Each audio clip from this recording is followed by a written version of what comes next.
Hello दोस्तों, तो कैसे हैं आप सभी। आशा करते हैं कि आप सभी अच्छे होंगे और अपने एग्जाम्स की जो तैयारी है वह बेस्ट तरीके से कर रहे होंगे। तो चलिए आज के इस वीडियो में हम जानने वाले हैं भक्ति काल के कवियों के नाम, क्योंकि हमारे एग्जाम्स में जो है इस प्रकार के भी क्वेश्चन पूछे जाते हैं जो पूरे 2 नंबर के होते हैं।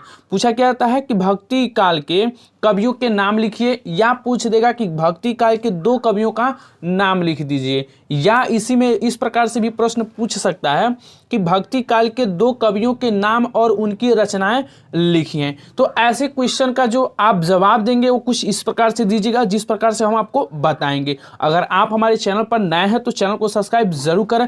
अगर आपको यह वीडियो हेल्पफुल लगे तो हमारे चैनल को सब्सक्राइब करें और दूसरों के साथ शेयर भी जरूर करें। तो चलिए शुरू करते हैं इस वीडियो को। तो यहाँ पे आप देख सकते हैं हमने क्वेश्चन में पहले लिख लिया है कि प्रश्न भक्ति काल के कवियों के नाम लिखिए। तो जब भी आप इसका उत्तर दीजिएगा तो कुछ इस प्रकार से सबसे पहले आप लिखिएगा भक्ति काल के कवियों के नाम। अब यहाँ पे लिख दीजिएगा, अगर हमारे क्वेश्चन में 2 कवियों का नाम पूछ रहा है तो यहाँ पे लिख दीजिएगा 2 कवियों के नाम। उसके बाद से जो है आप हेडिंग डालिएगा 1, 2 और 3 करके, जिस प्रकार से हमने पॉइंट्स को दर्शाए हैं ठीक उसी प्रकार से आप भी इनका उत्तर दीजिएगा। तो चलिए शुरू करते हैं। तो यहाँ पे आप देख सकते हैं जो हमारा पहला है, तो सबसे पहले हमने लिखा क्या है नाम, उसके बाद से लिखा है हमने रचनाएं। तो आप लिखिएगा इस एक साइड में नाम और दूसरे साइड में रचनाएं। उसके बाद से जो है पॉइंट्स के रूप में पहला लिखिएगा भक्ति काल की बात की जा रही है तो जो हमारे पहले होंगे कौन, सूरदास, क्योंकि जो सूरदास जी हैं वह सूरसागर रचनाएं भी की हैं और यह भक्ति काल के एक प्रसिद्ध जो है कवि के रूप में भी प्रसिद्ध हैं। उसके बाद से दूसरे नंबर पर हमारे आते हैं गोस्वामी तुलसीदास जी। कौन है, तो जो दूसरे नंबर पर हैं हमारे गोस्वामी तुलसीदास जी, जिन्होंने लिखा है रामचरितमानस। आप जानते भी हैं कि इनका जो रामचरितमानस जो ग्रंथ है वो बहुत ही प्रसिद्ध है, आप जानते भी होंगे और आपके सिलेबस में भी कुछ इसका अध्ययन दिया गया होगा। अगर आप क्लास 10th में हैं तो आपको पता होगा कि जो हमारे सूरदास जी हैं, तुलसीदास जी हैं, इनका जो जीवन परिचय है इस साल के यूपी बोर्ड के लिए बहुत ही महत्वपूर्ण है। तो आप इनका जीवन परिचय भी जरूर तैयार कर लीजिएगा।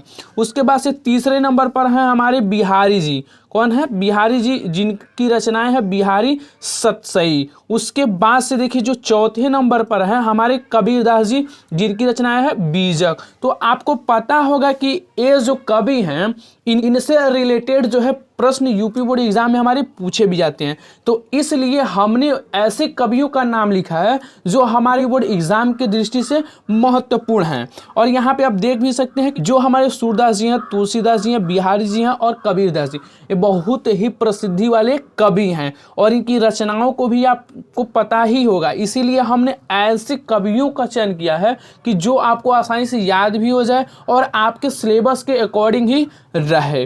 तो यहाँ पे आप देख सकते हैं कि जो हमारे भक्ति काल के कवियों के नाम है वह इस प्रकार से हैं। पहले हैं सूरदास जी, दूसरे हैं तुलसीदास जी, तीसरे हैं हमारे बिहारी जी और चौथे हैं कबीरदास जी। और इनकी रचनाएं आप देख ही सकते हैं कि यहाँ पर हमने किस प्रकार से लिखा है।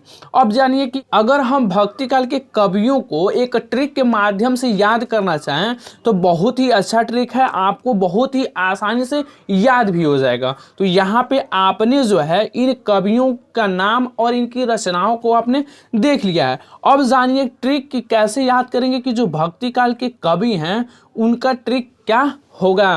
तो यहाँ पे आप देख सकते हैं हमने नीचे यहीं पर जो है ट्रिक भी लिख दिया है। तो देखिए यहाँ पे ट्रिक है क्या, भविष्य तक। ट्रिक क्या है एक बार और देख लीजिए आप, ट्रिक है हमारा भविष्य तक, यही हमारा ट्रिक है। तो भविष्य से समझिए बहुत से क्या हो जाएगा हमारा भक्ति काल, और उसके बाद से 20 हो जाएगा हमारा बिहारी जी, जो हमारे कवि हैं कौन है बिहारी जी। और 100 से आप जान जाएंगे क्या है हमारे सूरदास जी। यहाँ पे जो 100 है खटगुणा 100 है, तो यहाँ से आप 100 से जानेंगे क्या हमारे सूरदास जी हो जाएंगे। उसके बाद से है हमारा तक, तो यहाँ पे तो से आप जान जाएंगे क्या तुलसीदास जी।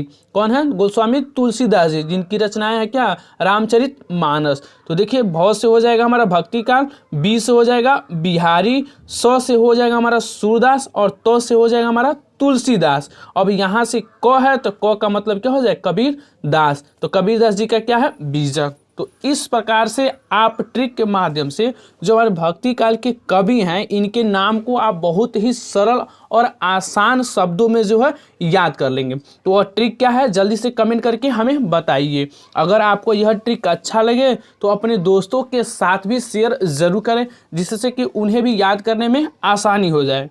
उसके बाद से हम जानते हैं कि जो हमारा भक्ति काल है उसे हम पूर्व मध्य काल के नाम से भी जानते हैं। किसके नाम से? तो पूर्व मध्य काल को जो है हम भक्ति काल के नाम से जानते हैं, और जो इसका सन है वह 1343 से 1643 तक, यानी कि जो 1343 से 1643 के बीच का जो सन हो रहा है वह हमारा हो रहा है भक्ति काल का सन। तो आप इसे भी याद रखिएगा कि जो